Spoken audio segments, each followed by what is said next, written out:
análise? É um lugar ativo? Né? Qual o limite entre a associação do paciente e a intervenção? Né? Que momento que o analista entra? É na hora.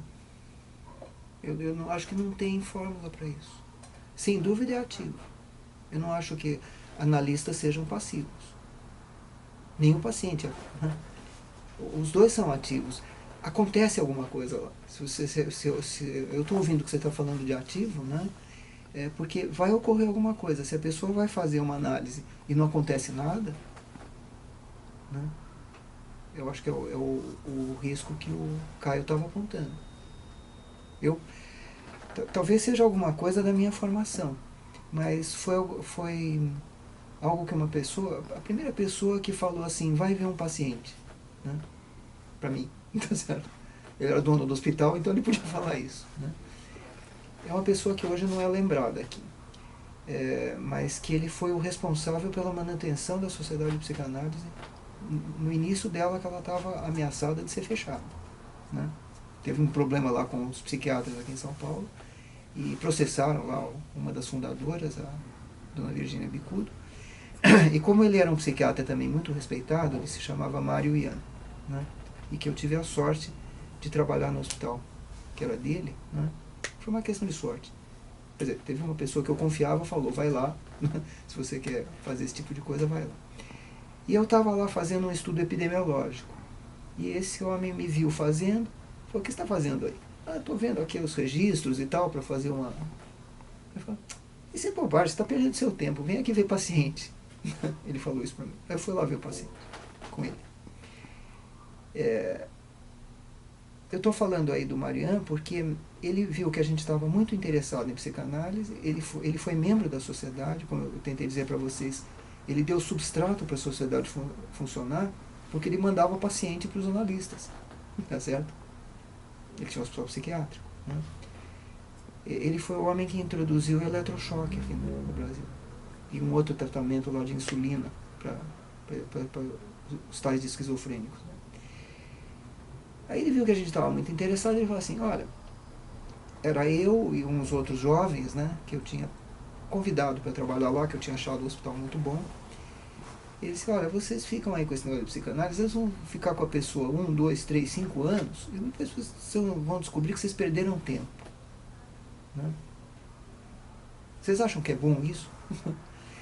Isso ficou como se eu fosse um ferro quente, eu fosse um boi, e me gravou isso daí. Eu achei que tinha uma questão ética aí, que ele estava avisando. Né? E infelizmente eu acho que isso ocorre.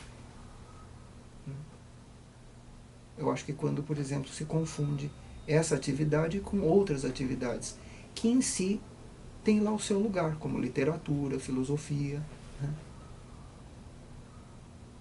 Mas que não é a mesma coisa. Eu acho que precisa de um trabalho de discriminação, que eu acredito que com o tempo vai ficar mais claro. Tudo isso é muito novo ainda. Se sobreviver, né? Se a gente sobreviver também.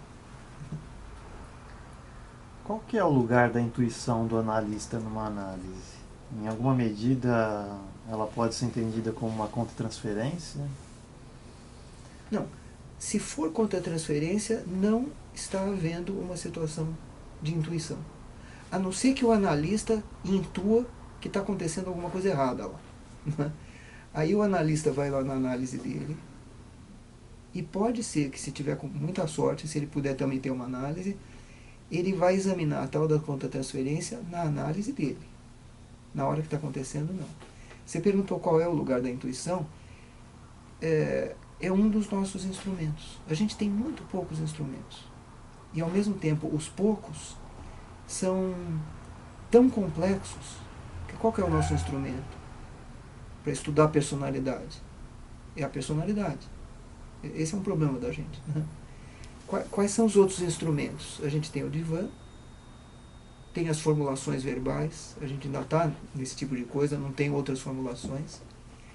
E tem esse negócio da intuição, né, que eu acho útil definir como uma percepção da realidade sem a interferência de um pensamento racional. A definição não é minha, é do Kant. Não achei nenhuma melhor, né? Eu vi várias outras, né? Então a intuição é o nosso instrumento. É ver o invisível. Sonhar com o paciente. Espera só que tô tocando o telefone. Já posso.